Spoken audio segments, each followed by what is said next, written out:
enseñarles la ciudad de Campeche. Les voy a enseñar un poquito de esta ciudad maravillosa mexicana, que tiene unos colores increíbles y que no mucha gente conoce porque está en un punto difícil entre Cancún y Chiapas, pero la usan de paso. Los turistas pasan por aquí, pasan cuando vienen de Cancún hacia Mérida, conociendo, yendo hacia Palenque y viceversa, y de Palenque pasan por aquí, por Campeche para ir a Cancún, pero pues es una joya de las que hay que conocer. Aparte es la única ciudad amurallada fuera de Puerto Rico, que es una isla en el continente americano.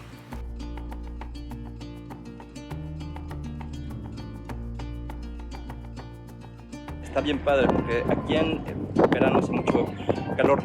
Recomiendo venir en noviembre, en diciembre, en enero.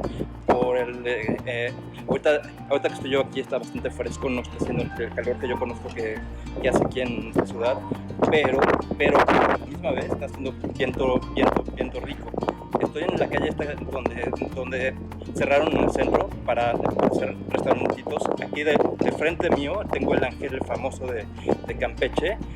¿Qué tal esos colores de México? A mí siempre me ha gustado estar en Campeche. El problema es que estar lejos de la Ciudad de México, pero es de las ciudades más bonitas de México y la única ciudad en México que tiene una muralla alrededor de la ciudad, tipo Puerto Rico.